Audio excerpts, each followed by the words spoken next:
Esports versus Aura Fire. The last life here for both of the teams to make it into that upper bracket slot here in week number 5. And as you can see here, Godiva is going to be on the Matilda, so expect very aggressive plays here, usually, because that's what we usually see Godiva. And expect Kairi to bring Demon Slayer. There, Kairi, Demon Slayer. Boots opted to go for Avarice on the Phobius. So he wants to get that power spike faster. Meanwhile, in the mid lane, that's going to be Kairi jumping in again. Godiva taken down for sure. First blood already by ONIC Esports onto the hands of Kairi. Presented to you by Samsung Galaxy A series, but Fluffy jumps in. Keyboy able to flicker out high, going for Retribution. Wins it out against Kairi. Flame shot coming in as well, as Sans wants to keep it going, but they will both disengage. Wow, with Lancelot in mind, Whoa. we can see that the playing area for ONIC Esports, they have to do some really quick win for this game, because as we all know, Lancelot has a really bad fall off in the late game area, and considering that Aura Fire has Fluffy, which will always and will be permanently scaled up by his items, this will be some kind of assassin versus assassin power, even though Paquito is a fighter. But also remember that Kabuki's not on a marksman either, so if it goes to that matchup, if we want to see who is going to be taken into the late game, we also have to consider that Kabuki's on a fighter. He's not going to scale as well as CW on the Beatrix when it comes down to the later stage of the game. And so, as Boots, Phobius is also going to scale when it comes down to it. So, very difficult matchup. I'm not really sure who is going to be in the upper hand. I do believe ONIC Esports, though, with CW, with Boots, as well as Sans, might probably have a better advantage. That's why High picked up the Natan, because they don't have that late game insurance in the gold lane. So they shift that over. As much pressure when it comes to the wave clear or the jungle clear as Kairi. As you can see, ONIC are first onto the turtle. And this is why it is a risky pick for Aura Fire. First objective taken by ONIC Esports by Kairi. Turtle Lane, presented to you by the Samsung Galaxy A series. Wow, okay, in the early phase I can see that ONIC Esports have a quite good and decent also in the rotation scheme where they can take the first turtle, but Aura Fire, when they are using a high jungler using Nathan, this will be a big problem, because as we all know, Nathan is really item dependent heroes. His item need a cooldown reduction for the passive to stay up and on the maximum side, or maybe take the attack speed power to make the most DPS out of Nathan. And as we can see from the item itself, Nathan is using the killing spree emblem plus the penetration and the movement set on the talent. And this means that... Oh, what was that? That was a prediction. Forced the flicker there, so very interesting, very aggressive as well. And this is the thing, Aura Fire, they need to be able to force other things on the map. They can't control the neutral objectives because of their composition. So how are they going to translate that? Because so far, Aura Fire here in that gold lane, but wait, what? Boots in a 2v1 situation is actually going to be able to make it out alive. Not just that, he's actually able to win the trade, popping off the demonic force and just shooing them away, just like you guys can shoo the dandruff from your hair with the head and shoulders that you see on screen. Limited edition with Tigreal on the packaging. Kairi stealing out the purple buff, finishing his 100 strike right now. One thing that I'm concerned with Aura Fire is that Facehugger is using Give in this game, but as we all can see, there is Boots using Phobius, so one Astaros Eyes can actually decline or maybe refuse the real-world relation pops out by the Facehugger.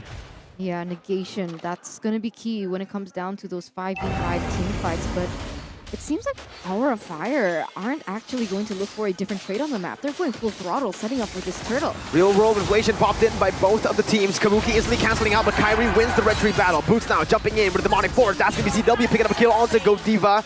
No more kills on the board. Fluffy trying to open up the map just a bit, but ONIC Esports win another trade. 2-for-0, kill and turtle.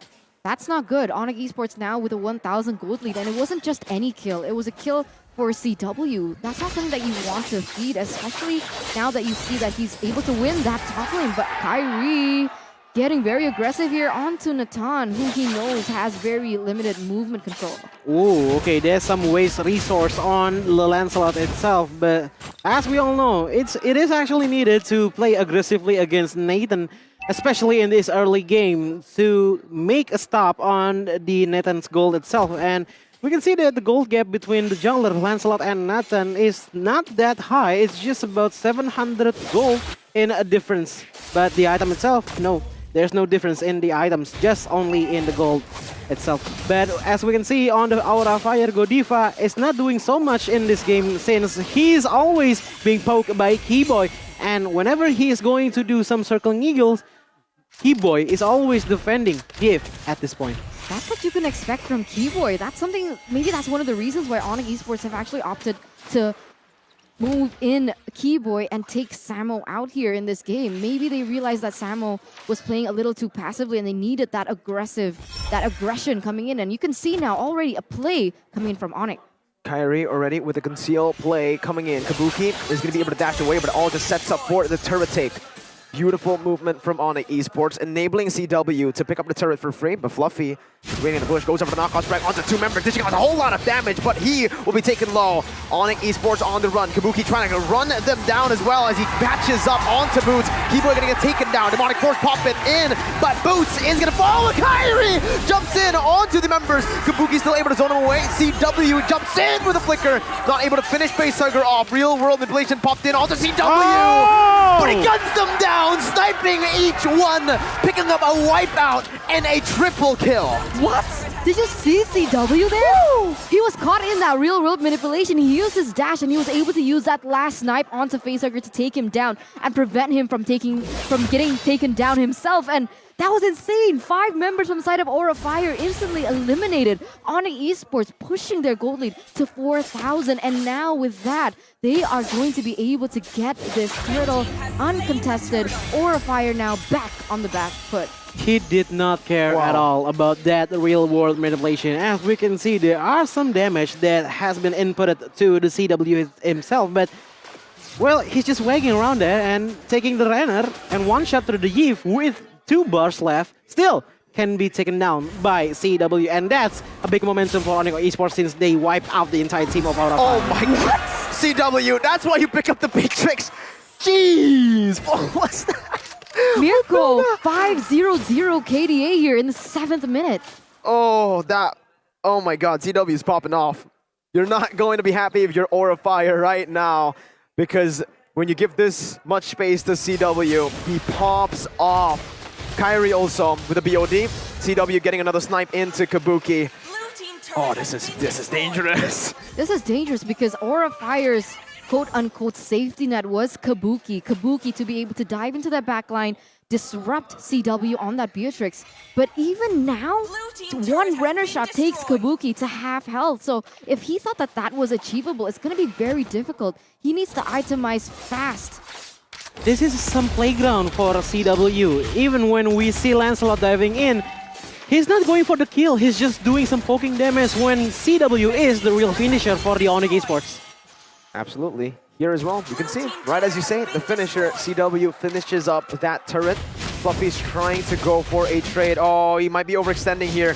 Oh, he goes in for one more jab. 2 members trying to cut him off. Fluffy against 2 members. Keyboy comes in with a Jikundo. CW's gonna be able to one-tap him right here. Fluffy! Oh my! 1 HP. Keyboy trying to catch him. He's able to run away. Snipes! You cannot get away from CW! What was that? Oh, the snipes! So beautifully placed, so effective, so efficient. And that's CW.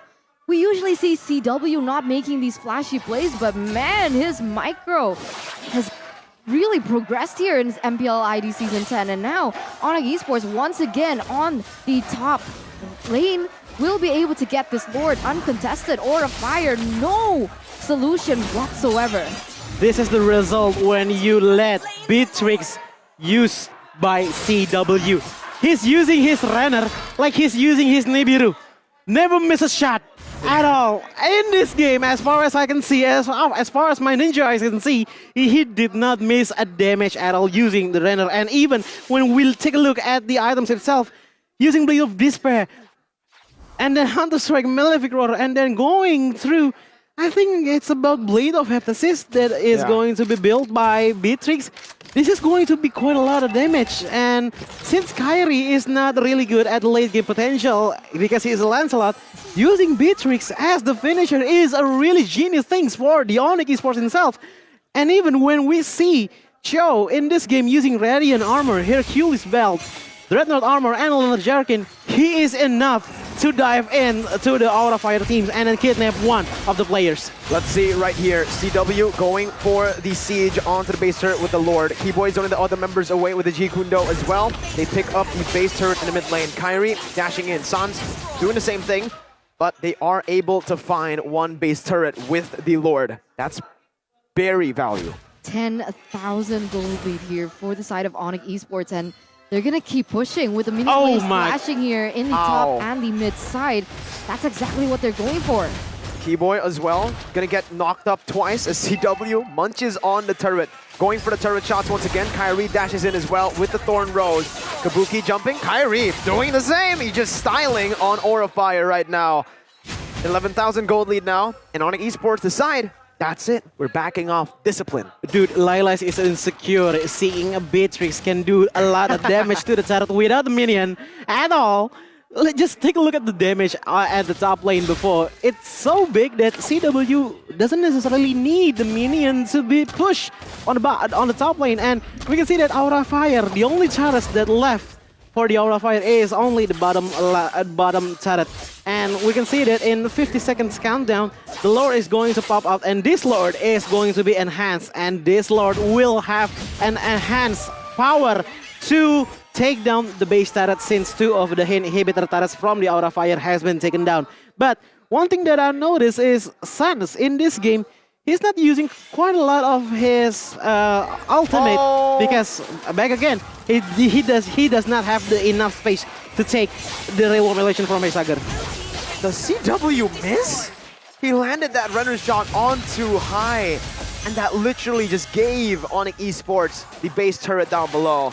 3 base turrets down before the enhanced Lord even spawns Eterna. They don't even need it at this point. Look at the way that they're playing the waves as well. They're trying to bait Aura Fire from coming out, because if they don't, they're not going to get any gold. Already a 12,000 gold lead here, and Kairi to top it all off already with the Malefic Roar. Remember as well, now that they have the enhanced Lord, all CW needs to do is flicker onto the base. 4 shots is all it takes from the Wesker. With the help of his team, maybe he can just hit it once and it'll be over.